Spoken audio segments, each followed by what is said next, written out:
देश आज 78वां स्वतंत्रता दिवस मना रहा है। प्रधानमंत्री नरेंद्र मोदी ने आज स्वतंत्रता दिवस के मौके पर ऐतिहासिक लाल किले की प्राचीर से राष्ट्रीय ध्वज फहराया और राष्ट्र को संबोधित किया। ये देश के नाम उनका लगातार 11वां संबोधन है। पीएम मोदी ने देशवासियों को स्वतंत्रता दिवस की शुभकामनाएं दी। स्वतंत्रता दिवस की थीम विकसित भारत 2047 रखी गई, जिसमें प्रधानमंत्री अगले दशकों में देश के विकास की रूपरेखा पेश करेंगे।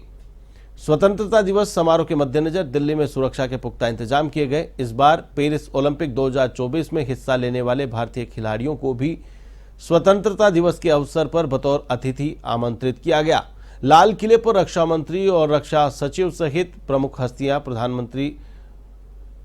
हस्तियों ने प्रधानमंत्री नरेंद्र मोदी का स्वागत किया। सेना, नौसेना, वायुसेना और दिल्ली पुलिस के कार्मिकों ने पीएम का स्वागत किया। पीएम ने इस गार्ड का निरीक्षण किया। इसमें कोऑर्डिनेटिंग जवान और कमांडिंग अधिकारी शामिल हैं। स्वतंत्रता दिवस के अवसर पर पूरा देश राष्ट्रभक्ति से सरोबार है। लाल किले से पीएम मोदी ने संबोधित करते हुए कहा कि कोरोना के संकट काल को नहीं भूला जा सकता है। यही वो देश है जहां जब आतंकवादी हमले करके चले जाते थे, जब देश की सेना सर्जिकल स्ट्राइक करती है, जब सेना एयर स्ट्राइक करती है, तो युवाओं का सीना गर्व से भर जाता है। यही बातें हैं जो देशवासियों के मन को गर्व से भरती है।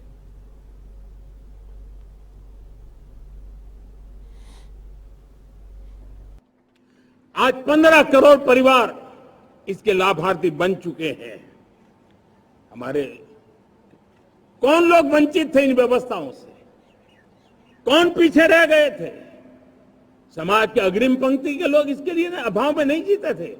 मेरे दलित, मेरे पीड़ित, मेरे शोषित, मेरे आदिवासी भाई बहन, मेरे गरीब भाई बहन, मेरे झुग्गी झोपड़ी में जिंदगी गुजारने वाले लोग, वही तो इन चीजों के अभाव में जी रहे थे।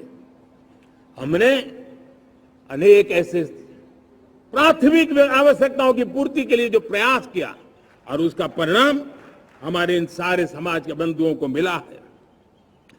हमने वोकल फॉर लोकल का मंत्र दिया।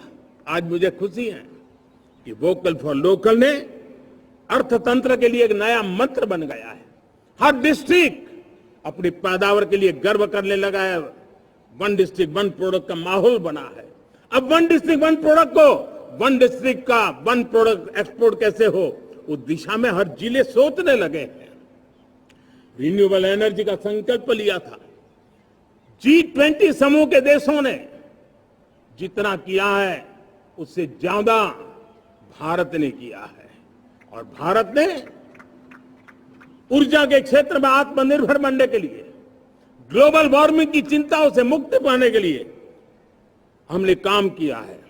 साथियों, देश गर्व करता है आज जब फिनटेक की सफलता को लेकर पूरा विश्व भारत से कुछ सीखना समझना चाहता है, तब हमारा गर्व और बढ़ जाता है। साथियों, हम कैसे भूल सकते हैं कोरोना के वो संकट काल। विश्व में सबसे तेज गति से करोड़ों लोगों को वैक्सीनेशन का काम हमारे इसी देशों में हुआ। यही देश है जो कभी आतताई आतंकवादी हमें आकर के मार के चले जाते थे। जब देश की सेना सर्जिकल स्ट्राइक करती है, जब देश की सेना एयर स्ट्राइक करती है, तो देश के नौजवानों का सीना ऊंचा हो जाता है, तन जाता है, गर्व से भर जाता है। और यही बातें हैं जो आज 140 करोड़ देशवासियों का मन गर्व से भरा हुआ है, आत्मविश्वास से भरा हुआ है। साथियों, इन सारी बातों के लिए एक सुविचारित प्रयास हुआ है। रिफॉर्म की परंपरा को सामर्थ्य दिया गया है।